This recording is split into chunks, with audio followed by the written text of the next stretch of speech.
Thank you very much. Joe, you've very clearly outlined, as always, the failures of private financial markets. And there's a good response now from development banks. And you were talking about the BRICS Bank and the AIB. There's also a massive recognition that, that this is important at a national level, in low-income countries, in middle-income countries, and even in developed economies. Now, it's very important to get it right. You know, if private markets have failed, so we want the public development banks to work. From all your experience in the World Bank and in the creation of the BRICS Bank, what would you see as some of the key elements to make these public development banks successful, both in terms of you know, not making losses, but also particularly in the development impact? Yeah. Okay. Can we just take sure, the other two? Would you mind that? Sure. That's, maybe say who you are as well before you ask the question. Dirk de Velde, head of the International Economic Development Group here at ODI, and I also lead a program on called Supporting Economic Transformation. And my question is really related to that.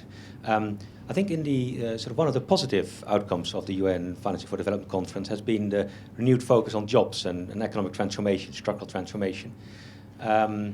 And it's almost as if the development community has forgotten about that since sort of 30, 40 years ago, and now it's coming back more. Now, you already mentioned sort of your experiences in Ethiopia, and you've also written this fantastic book called With Socialism 25 years ago, which sort of defined my thinking in my PhD on sort of market coordination failures, and that was really interesting. The question is sort of these experiences together and thinking about jobs and economic transformation, is there now sort of a new role for the state in promoting economic transformation, in solving market and coordination failures, and in creating jobs? Why don't we take those two first, Joe, and then I'll come back. Yeah. Sure. Yeah, well, let me answer the second one first. I really do think that there is a strong need for the state, that there are pervasive market failures. I think the one of the big lessons of the last 30, 40 years is an understanding of the limited conditions under which markets succeed. But in my own work, I don't think I've emphasized it as much as I should have and in the right way, because the key issue for economic growth, you go back to say Adam Smith and The Wealth of Nations. What's so interesting, as I've been thinking about it, you go back to Wealth of Nations, he was writing before the Industrial Revolution, or just as the Industrial Revolution was occurring. And one of the important ways that nations got wealthy was to win a war against another nation. But from the system as a whole, one country beating up on another is not the way to get the wealth of nations. You know, you can get your wealth higher, but it's at the expense of others. And that's an example of a large fraction of the wealth of nations that it's from natural resources, it's from rent seeking. One of the,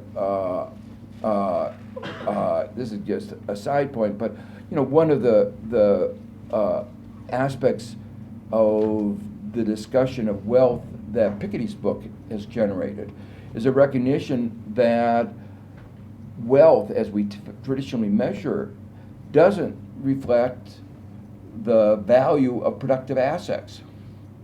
That wealth goes, most of the increase in wealth is the value of land, or the capitalized value of rents, more generally, which can be exploitation rents, rents that firms, banks get because of their ability to get subsidies from the government, hidden subsidies.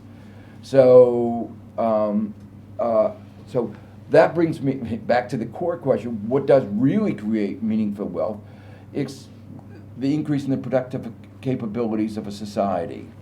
Bruce Greenwald and I have a book called Creating a Learning Society, and a more accessible version of that will be coming out in the fall. But so, to me, the catalytic role of the government in helping creating the learning society is absolutely essential.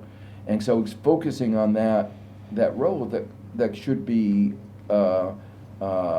really first order importance. Now that leads to Stephanie's question. One of the institutions by which that happens is through Development Bank. One of the failures of our market economy is the financial sector. It's necessary, so I'm not against finance, but private financial sectors often fail. There's a really nice book that will be coming out soon by George Akerlof and Rob Schiller called Fishing for Fools. And spelled with a PH, picking up on the internet fishing. But basically, the idea is it's the rent versus productive capacity. A lot of what the financial sector looks around for are people who are foolish enough to take a high interest credit card to be prey to one of their market manipulation schemes. Development banks are about finance used the right way. Now, how do you do that? Well, the part of that is you have to have commercial standards. You have to distance it. You know, a lot of the failures of the past were where the development banks were too politically linked, so that there was corruption in one form or another. There are a large part of the when you say creating learning society is learning how to solve these institutional problems. And banks like the BNDES and the World Bank have actually succeeded, I think, pretty well in, when I say solving. It's not 100%, but in a world of human fallibility, you don't expect 100%. I think they've been very successful in solving that problem. But the second thing I think they need to do is to focus on their distinctive role, which is identifying where markets in finance really don't work very well.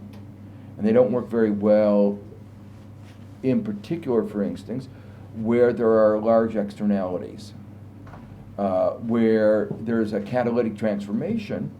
You know, so the question is, will this country, this geography be good for growing coffee? If you succeed, everybody will imitate it. You won't get the value of that information will not be able to be appropriated by anybody. So it's like an experiment. And you know that if you win, you're not going to be able to appropriate the returns. If you lose, you'll bear the cost. So a private bank won't ever do this. Development bank, recognizing that it's going to make some private losses, but on average, there ought to be a hope that there'll be a social return. So it's focusing on the distinctive roles that a development bank is different from a commercial bank. The other part, let me just say, is I think very strongly we ought to try to encourage the private banks to actually do what they're supposed to do. And what I've been struck so much is all the discussion of the reforms in the banking finance area is almost all about how to prevent the financial sector from doing harm to the rest of us. So it's like how to prevent an explosion, how to prevent market manipulation. And you would have thought the beginning of the discussion ought to be, well, if these institutions just do harm, why have them? The answer is that they actually have a social function. And we ought to have begun the discussion with the question, how do we make them actually do what they're supposed to do?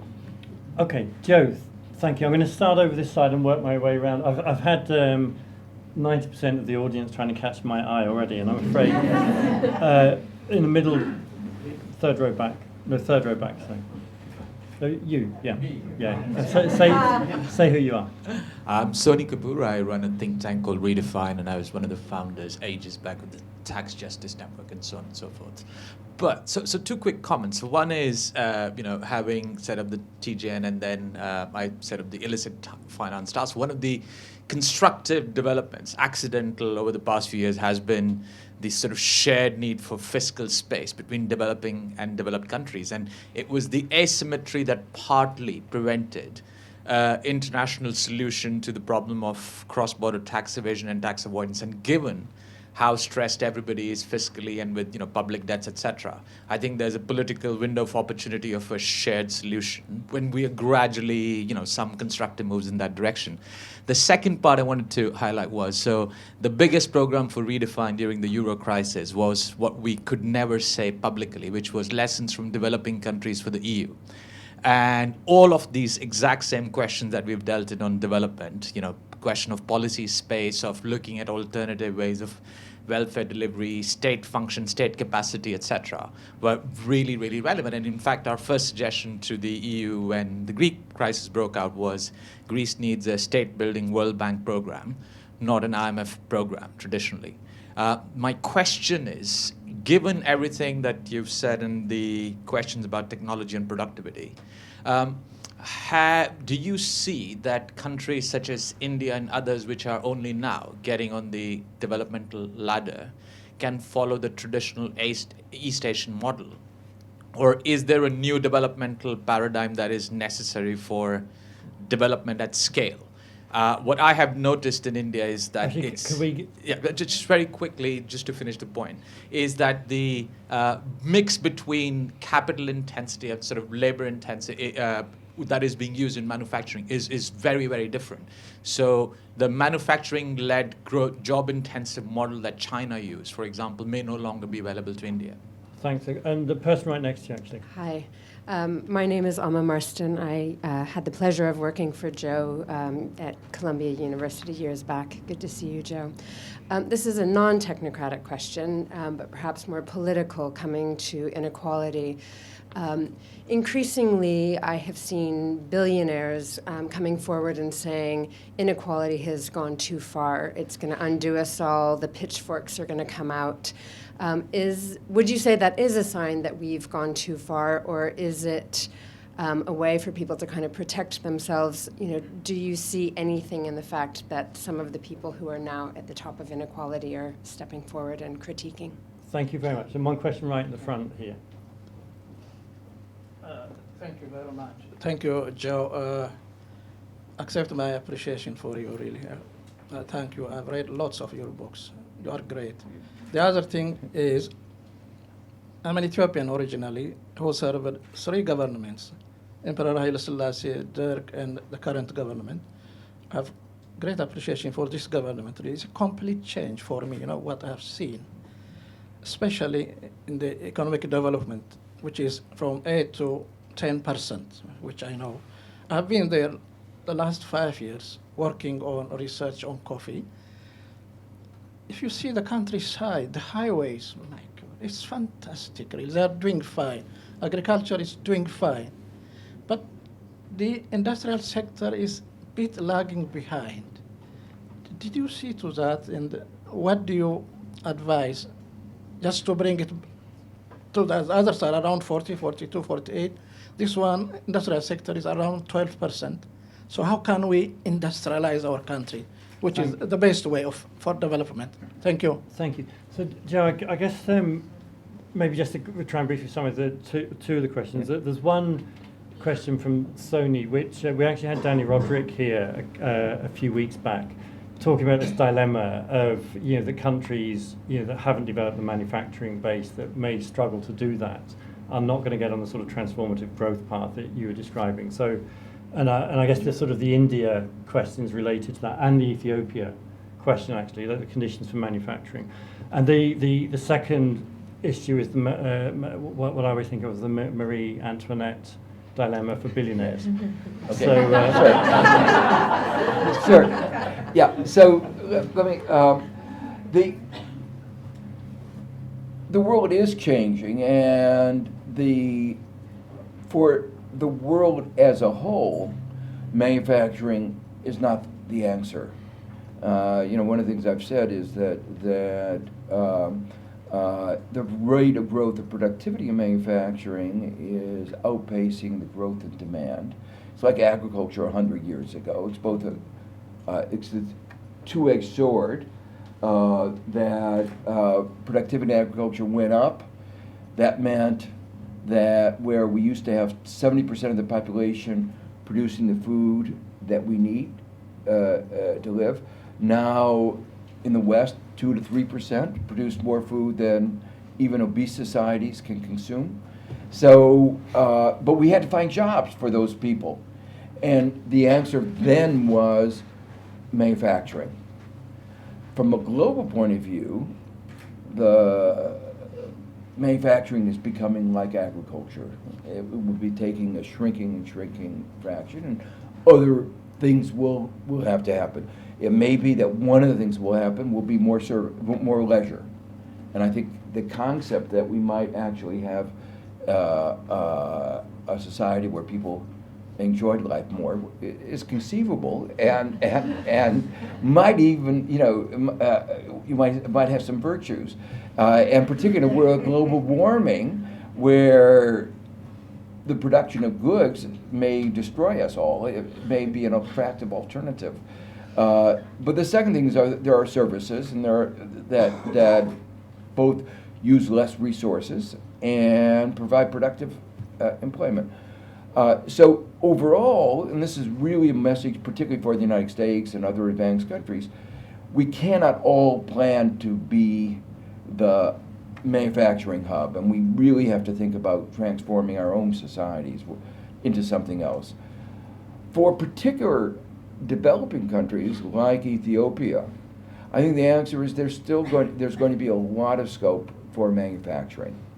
So it may be only for the next 50 years, but that's a long time, or 100 years. But this manufacturing will go from, just like it left in the United States, for the most part, we have now less than 10% of employment in manufacturing.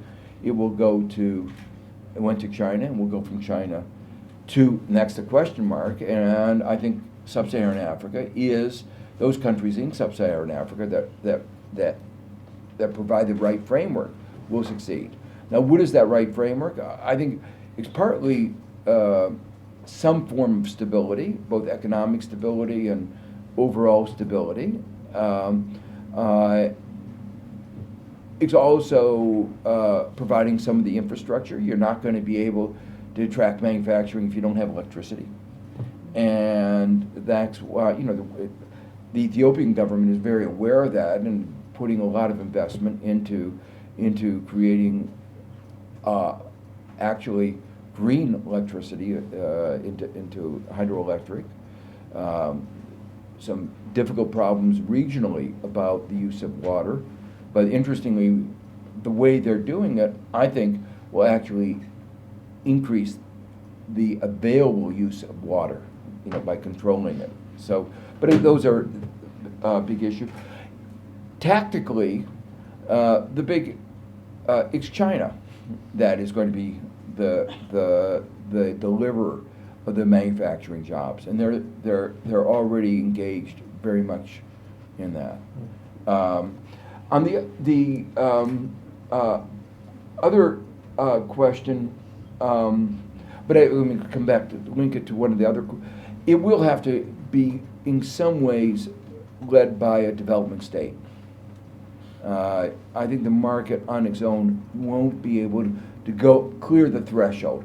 Once that happens, once you've gone far enough, the market will pick up. But they aren't very experimental. They aren't good at risk-taking, except at a very superficial kind of risk-taking. So I think this is why, to answer your question, why there has to be a catalytic role and development banks of providing some of the key finance. The other question, in the introduction to this book, The Great Divide, I actually describe a dinner party that I went to on the Upper East Side. For those of you who don't know the geography of Manhattan, The West Side is where the Lincoln Center, the Arcs, Columbia University, the writers. So that's the West Side. The East Side is where all the money is, and where the bankers live. Although increasingly, one of the problems is the bankers like to think of themselves increasingly as having an interest in something more than money. And so they've been driving up the price on the West Side because they think that somehow by living near cultivated people, they will become cultivated. This is a problem that we're facing.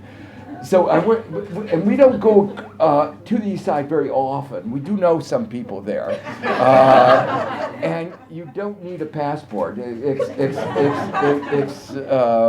a trade, like a common market. So we do go across occasionally. So I went to this really very enjoyable dinner party that. It was somebody with relative poverty, having a few $100 million, but the other people there were respectable, and were the billionaires and the multi-billionaires, and the discussion actually very quickly. I mean, had a lot of amusing aspects. A conversation would go about how lazy so many people are today, and then from there would go very quickly to their what is the best kind of jet airplane, and from that to where do you put your money to avoid taxes? What are the best tax havens? As G20 tries to close them down, life is getting very difficult. These are some of the problems that probably most of you haven't had to face. So these are, life is difficult even at the top. The real challenges. But then the question that came up several times during the evening of remember the guillotine. And it was very clear, but that this was somewhat on their minds, that we can't go too far in taking too much money from everybody else. But that mindset has a particular aspect to it, which is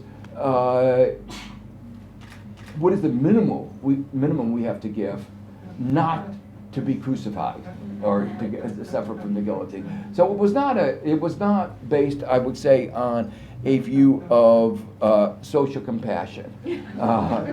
But let me say, to balance this out,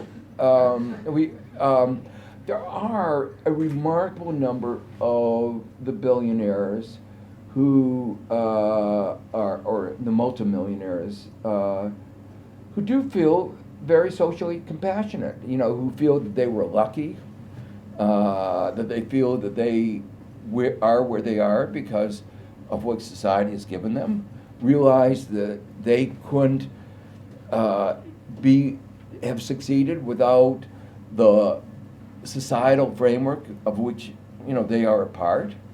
So I think one has to be very careful about vilifying the 1%. I mean, I always feel ambivalent about it because there are a lot of them who are actually very humane about this and really are as concerned about as anybody else about what kind of society we create. Okay. So it's great to get those insights into sort of asymmetries and market failures between the East Side and the West Side. Okay, let's go over to this side now, over here. Don't forget to say who you are. Adrian Hewitt, I'm a research associate here at ODI. Back to debt and development financing. Both Kevin and Stephanie have mentioned, Dr. Stiglitz, that you're involved in the AAIB and what's now the New Development Bank, the BRICS Bank. But there's a certain Japanese newspaper that is published just over the bridge there that claimed a few weeks ago that together with Nick Stern you conceived of the very concept of what is now the New Development Bank. It's owned by China, but it's also owned by Russia and 3 others. AIB is regional. It's a regional development bank. But the new development bank, the BRICS Bank, is going to be global. Can you also then conceive of a time when this new development bank, based in Shanghai, but also with Russian ownership, is going to be lending to Greece, Italy? And is that time before, during, or after the Eurozone? That's what I call a loaded question. There is one in the front here, please. Thanks so much for bringing in Greece, which of course is... by the way, my name is Tricia Barnett, and I come from an organisation called Equality in Tourism, and as an aside, leisure is built on foreign direct investment, just like all the other multinationals, so go careful on that one. Yeah. Okay. Here in the UK, we're suffering from austerity too. Not quite as complex or as dramatic as Greece, but I'd love to know, having unravelled a bit some of the complexities of the Greek situation, what do you think the way forward is? Just here. Thanks. I'm Polly Meeks. I work at Addis International. Thank you very much for your comments on inequality. I'm particularly interested in inequality associated with marginalisation, so for example, people with disabilities or indigenous groups. And I wondered if you could say a bit more about how you think the Addis outcome might play out for these marginalised groups and their chances of a more even future. Okay, I'm going to just squeeze one more in at the back. Thanks. Thank you. My name is Mattie Solinsky. I'm an ecologist, and I have a question on the growing neoliberalization of the environmental conservation movement. And I'm just wondering your thoughts in terms of around natural capital. And will this be a positive thing for the developing world? There's a growing movement within the conservation organizations to ascribe values, economic values, to ecosystem services. That's to communicate to society how important these are. And I wonder if I'm interested in your thoughts, if it's a positive or a negative. Joe, do you want to start with that one, actually? Yeah. Yeah. I mean, actually, the attempt to use market mechanisms to incentivize the preservation of natural resources is actually an old movement. It's at least 25 years old. I think it has both an advantage and a risk. The advantage is that it reminds people that these are of economic value, and that things that they're not just a feel-good thing. So, and if done right, they can actually help deliver money to developing countries. So let me give you an example. I think the one of the most influential outcomes of a term paper of one of my courses was, I don't know if you know the Rainforest Initiative. Was somebody, a student from Papua New Guinea, got very excited about and this discussion about, you might say, ecosystem services, and said PNG has an enormous amount of rainforest, forest, that if they could be compensated for not deforesting, they would prefer to keep the forest. And from the point of view of global warming, it's the value of not adding to the atmosphere, or keeping these rainforests is as important as any other form of emissions. And that had been explicitly excluded from the '97 Kyoto Protocol, and that became a global movement that succeeded, unfortunately, not as well. It put it on the agenda. It has not worked as well as we would have hoped, but still, it is a framework that will induce enhance the ability of developing countries to maintain their rainforest, their forest, and contributing to avoiding climate change, at the same time providing resources for developing countries. So I think that kind of monetization can have a lot of value. At the same time, it's a little bit like my feeling about inequality. One of the points in my book, The Price of Inequality, I emphasized was that inequality was bad for economic performance. But in doing that, I didn't want to say that there is not a moral component on this. And you might say an attitude about intergenerational distribution in the case of natural resources, or about valuing our natural heritage. So that monetization has a cost. But you're always working with multiple constituencies in a political process. So there are some people who are convinced by the argument that inequality is bad for the economy.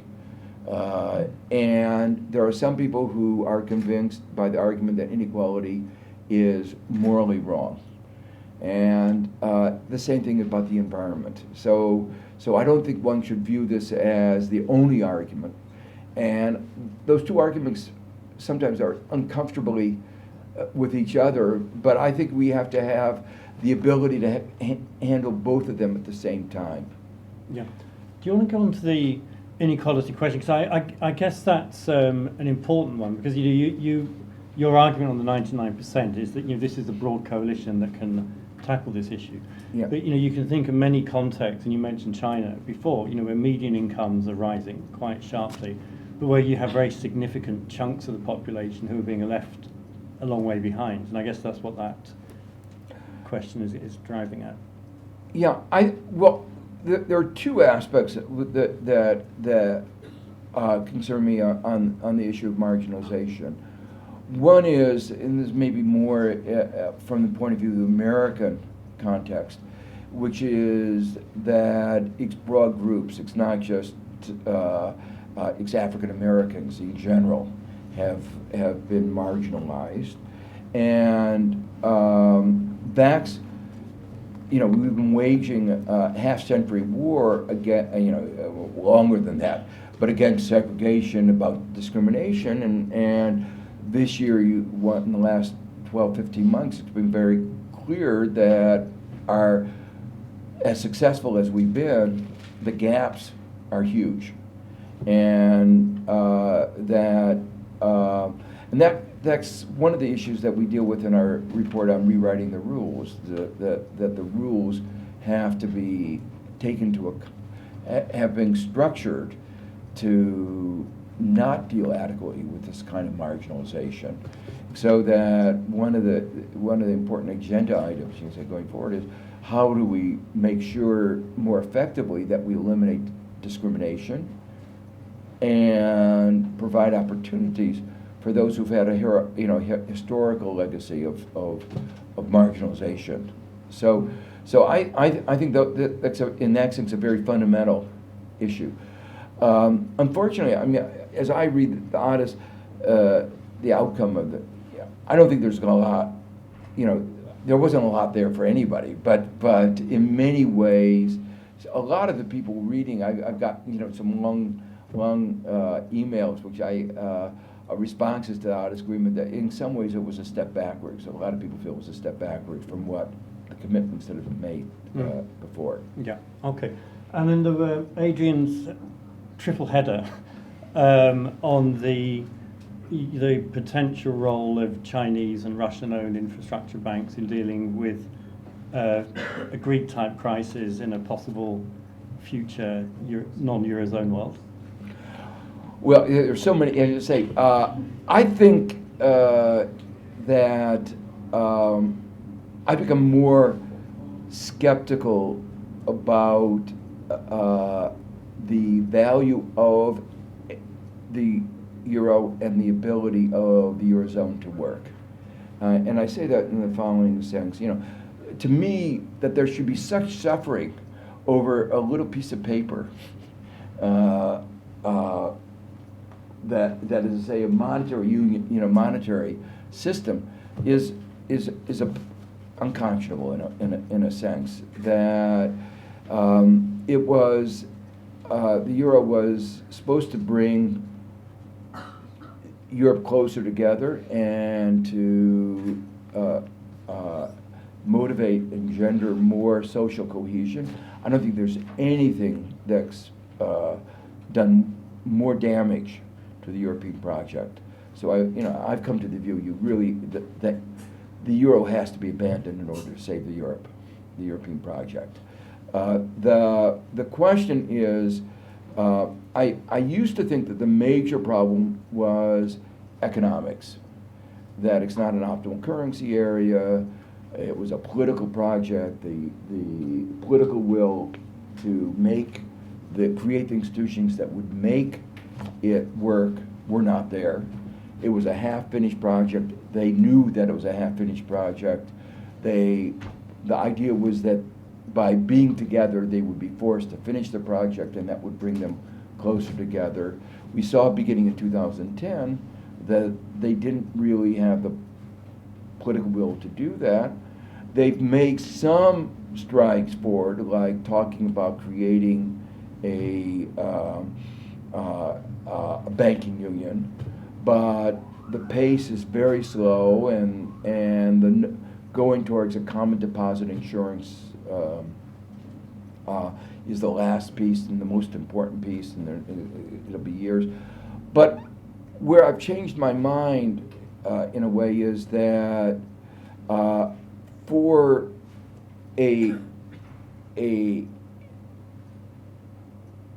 well, I think it's going to be extraordinarily difficult for them to achieve this kind of the economic institutions to work. The more fundamental problem is that the disparity in beliefs about what makes a good economy are too great to be bridged.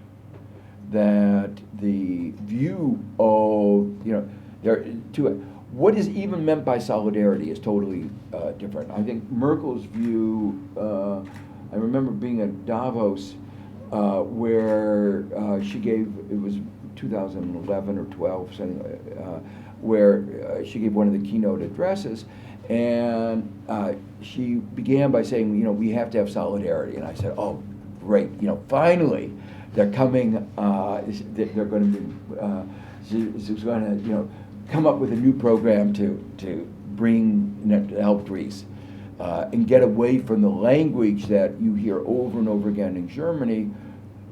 This is not a transfer union, which is we don't help our friends and neighbors outside of Germany.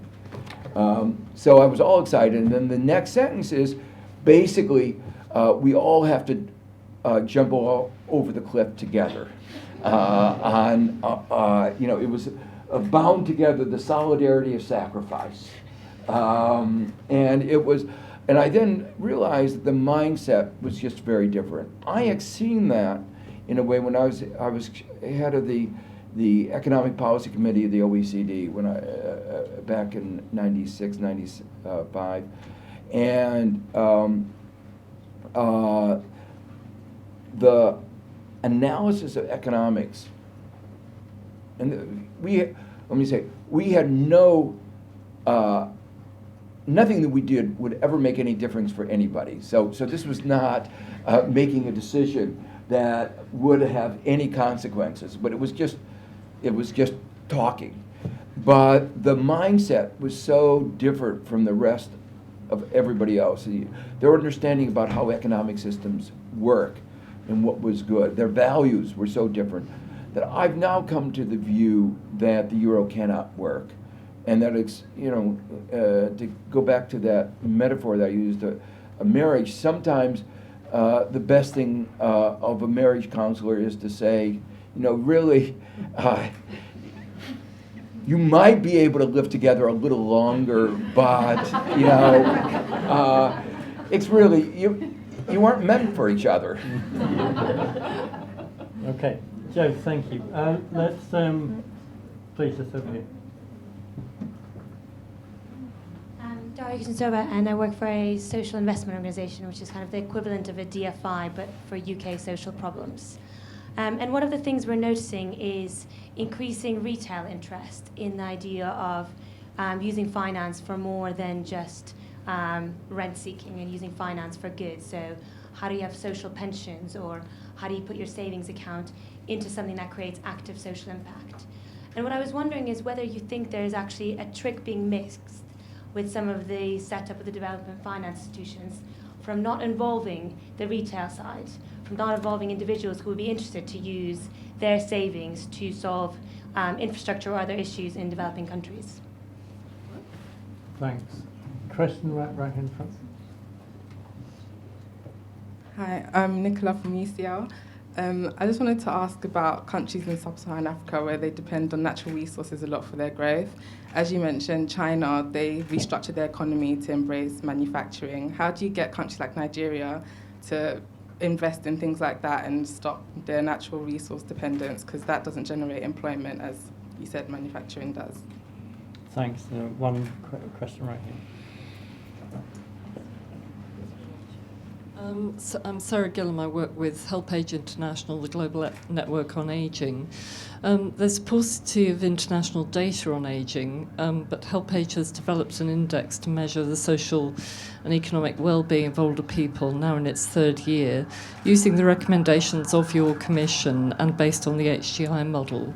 There's a couple of questions. Can you please highlight what you think governments and UN agencies should be doing to ensure that older people are included in the debate on equality and austerity, and also how we bridge the gap between some of the recommendations proposed by your commission and the reality of inadequate data collection by the various international statistical bodies so that we can actually meaningfully measure progress on well-being of older people.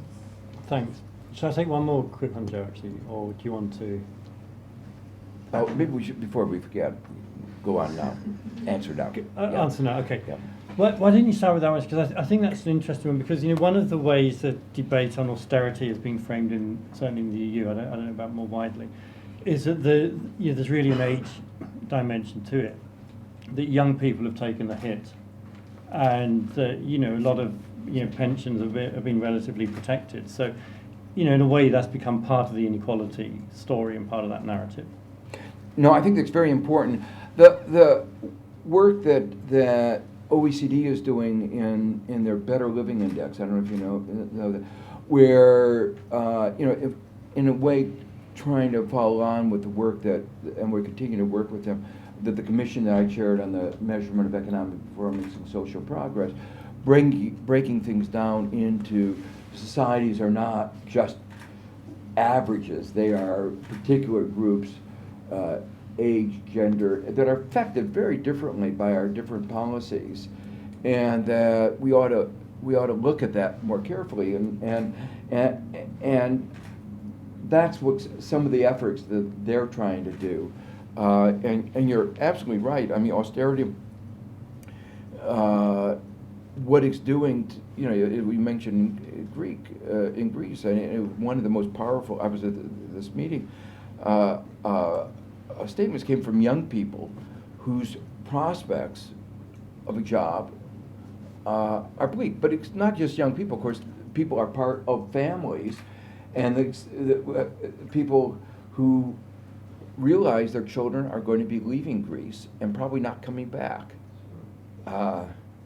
It was really heartrending, some of these stories. So I think it is really important for us to collect the data that allows us to see how various groups are paying a price for these policies. In the case of course of the impact on the young people of the austerity, this is also going to impact long-term economic performance. The growth potential of Greece in the future is going to be brought down enormously. And one of the things that we've been arguing, and that this continuation of our commission called a high-level expert group with OECD, is that there is, we talk about investments in capital, but we don't talk about human capital. The most important increase in human capital is on-the-job training. There is what we call missing capital, that we are not seeing the absence of the human capital increase as a result of austerity. We were arguing that we ought to include that in our national income accounts, and if we did that, the price of austerity would be apparent and so much greater than what is being recorded. But as you say, the aged are another distinct group that needs to be focused on, and they like children don't vote. I mean, they vote, but they're not fully represented in a lot of the debates. I was sort of thinking about, you ask who is doing the negotiations and with the Troika. The children, the teenagers, and the people out of the job, none of them are in the negotiations, nor are any of the retired people. So in a sense, the way that the negotiations go on mean that the people who are being most affected are not at the table. And it's one thing for somebody to say, I described it in one of my earlier books on some of the IMF austerity programs in East Asia. It was like dropping bombs from 50,000 feet. You don't see the collateral damage that you're doing, and the people who are being affected aren't there in the decision-making process. Yeah. Do you want to take the question was specifically on Nigeria, but I think it's actually a broader one. And it was interesting that when we were talking about sub-Saharan Africa before, you mentioned two countries that are sort of emerged as development states, really, Rwanda and Ethiopia. But it's tough to go a long way beyond that. And I just wonder what the question that the political economy actually of creating a development state is not straightforward.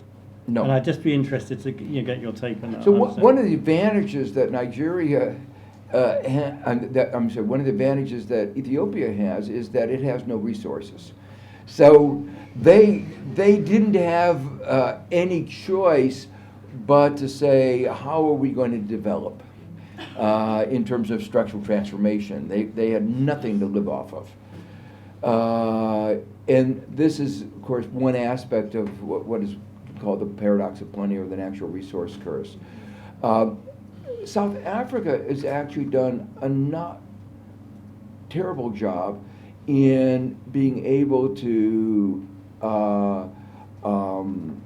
leverage its natural resources into other areas, to find linkages.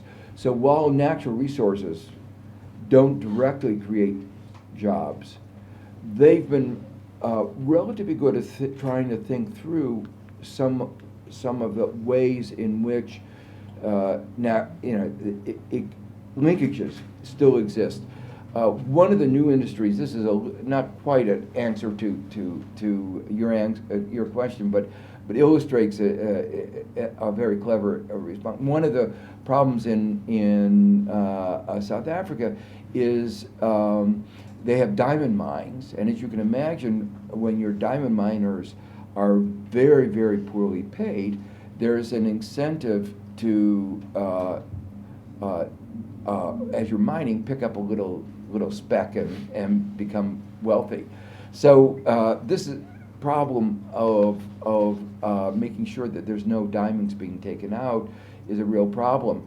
Now, there are ways of using X-ray machines where you can see that, but you don't want to expose your workers to heavy dosage of X-rays.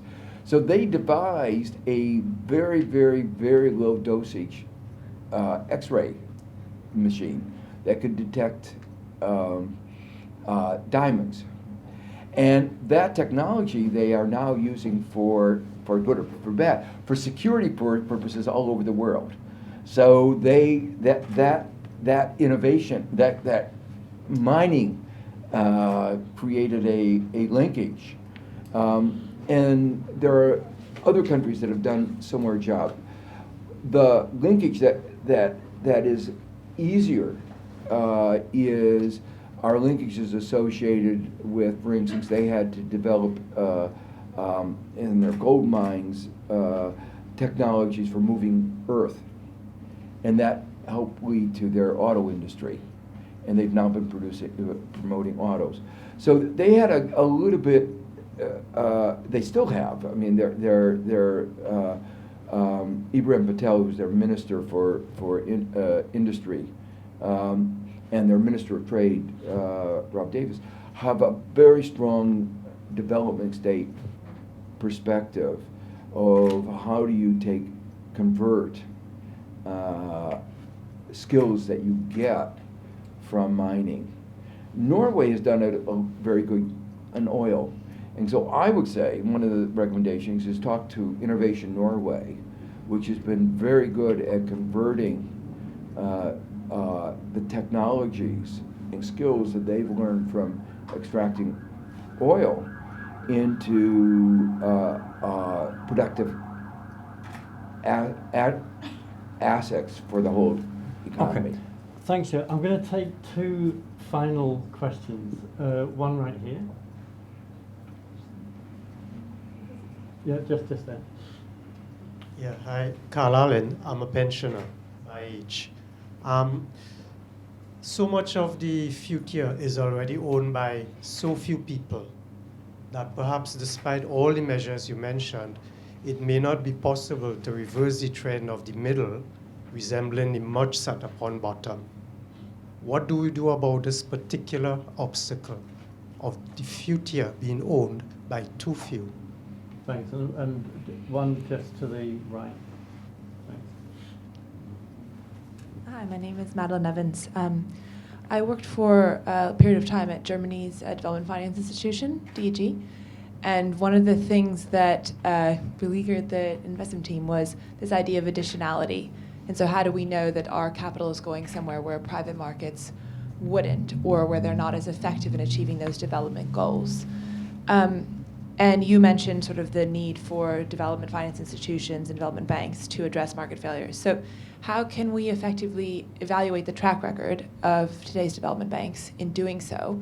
And what's the right framework for people working in banks or setting up banks to think about how to allocate capital in order to achieve that goal?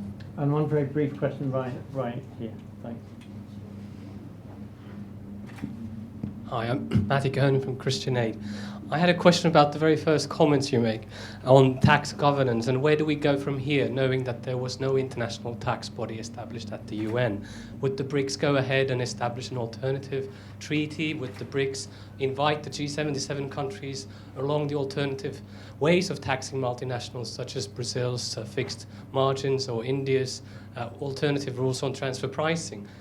What's going to happen after this failure in Addis, or is there still hope for an intergovernmental tax body at a later stage? Thank you.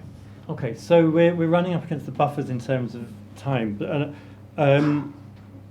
So Joe, maybe start with the first, which I guess was the political question that you really cogently outlined, as the speaker said, that the future belongs to too few at the moment. How do we change that? So, well, I think one needs to think about this as a two-pronged, two or three-pronged issue. One of them is how do we change the rules of the game to create a fairer society going forward. The second one is a more immediate issue, which is how do we make sure that everybody in our society can get, you might say, partake of at least what we think of as the basic attributes of a decent life, however you define that. Yeah. And because I agree with you perfectly, that we won't change overnight the inequalities that we built up so much. One of the great things about Piketty's work is he's described how things have gotten so much worse in the last 35 years. We're not going to reverse that overnight. But what we can do is make sure that there is access to higher education for everybody, regardless of the income of their parents. We can, I think, create access to finance for housing for everybody.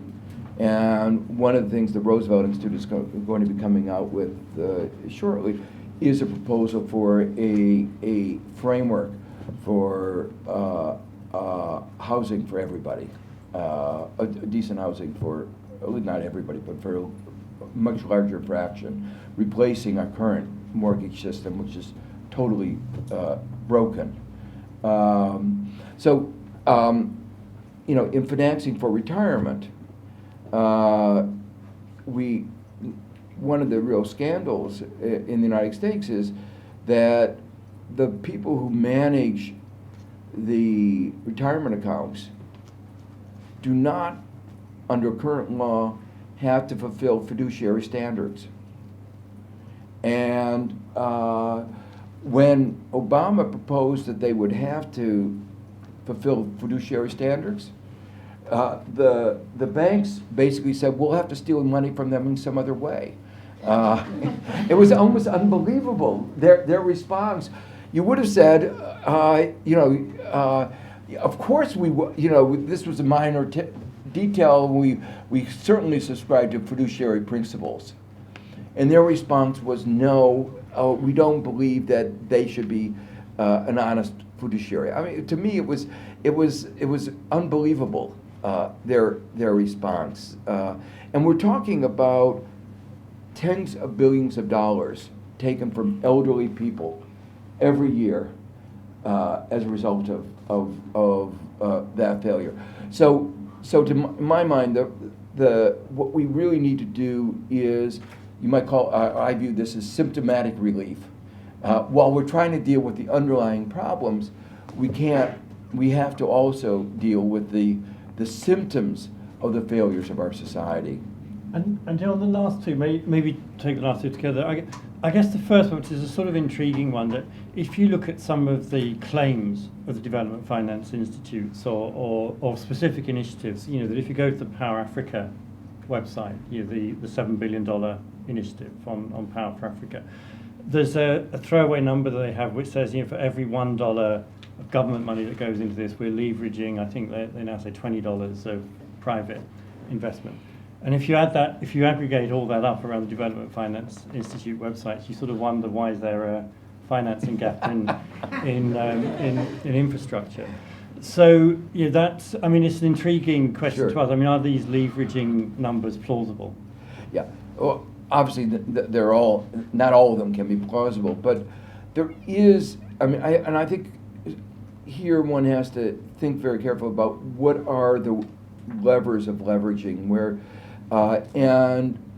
in some cases, having a development bank like the World Bank does provide a kind of assurance for investors that there will not be certain kinds of that in environments that are very unstable, that there will be some kinds of ability to interact with the government that would not otherwise be there. Mm-hmm. There are some cases where that's used in the wrong way. That is to say, like the IFC becomes an investor, and that's the International Finance Corporation, which is the equity part of the World Bank. And one of the problems that I saw occasionally, they became more like private investors than like social investors. So they were every bit as bad in trying to say we have to knock down wages, not tax corporations, as a private party would be, rather than doing what they should be doing, which is looking at this from a development policy perspective, and actually trying to talk to the private guys to say, look at what you're asking, we understand why you want more money, but that would be bad development policy, and this is why the government is doing what it's doing. So I think they, and I say sometimes they do one, sometimes the other. Obviously, the cases where we get more excited is where they wind up acting just like any private investor. But I don't think one should underestimate the potential that they do have for having a catalytic role and a leveraging role. Uh-huh.